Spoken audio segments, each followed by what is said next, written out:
Eraser Foaming Cleaner. Cleans like magic. All right, it is 8:55 on this Monday morning, and you're watching Breakfast Television. Let's find out what Tasha's up to down at the optometrist's office this morning, shall we, Tasha? Cindy, we're back in the examining room, and joining us this morning is Dr. Meg Sexsmith. Dr. Meg, when should kids start coming in to get their eyes checked? Well, definitely by the age of 3, for sure, they should have been here already. So between 2 and 3, they can come in at any time, actually, if the mother is concerned or father's concerned. Often the pediatrician will pick something up if there's something serious, and they'll get referred on to a pediatric ophthalmologist. But if everything seemed normal, then by 3. Now, are the examinations very similar to what adults go through? Well, they're abbreviated, modified version for sure, and your child doesn't have to be able to read at all to see, to do the exam. And that's usually one thing that hinders parents to bring them in. Yeah, they think, well, they can't read yet, so I shouldn't bother, but definitely they need to come in early so that we can detect if there's a problem and be able to fix it before it affects them for the rest of their life. Yeah. And we have one of the things, because that's where they don't need to read, you guys actually have different pictures. Yeah, we use pictures for children because it's a lot easier for them to see it. And of course, little dog, we got to show a little pen. Oh yes, and this is one of the things that we have them look at. Just fun. We usually try to make it as fun as possible so that they enjoy it. Usually kids don't want to leave, actually.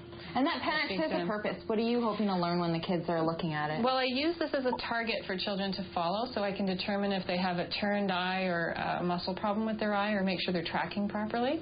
And what's usually the most common problem that children go through in terms of eye health care? Well, basically the main concern with children is to make sure that each eye is seeing equally well. If they don't have a good vision in one eye, then it may not develop properly.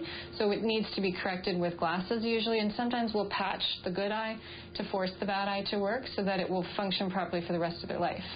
And are there any telltale signs to show that your child may be having some Well, that's problems? the thing about a lazy eye is often there are no symptoms, and so that's why it's so important to bring them in, because they may appear to function normally if they've got a bad eye and the good eye makes them function normally.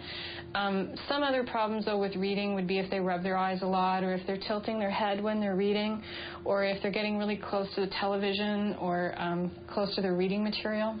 Okay, so those are some signs that parents can look out for. Yeah. And how often should children come in? Generally every 12 months. The children change a lot while they grow, and there's lots of changes that can happen throughout, so it's important every year. And tell us a little bit about how they're covered, too, because I think a lot of parents get confused with some of the adult coverage that happens. Yeah, well, BC Medical took away coverage for people between 18 and 65, but basically in this office, under 13 years old, it's covered 100% under MSP, and then by the time they turn 13, then it's $15 until they're 18.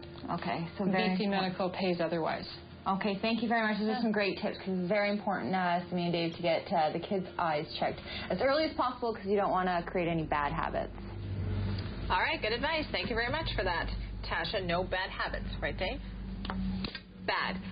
Okay, so I've been talking about this with Dave on the side, and he thinks that I'm going to rant about this. I'm not going to rant. There's an interesting story out this morning about Ethan Hawke. And now, Ethan Hawke, I've decided I'm not going to watch any more of his movies. I think I've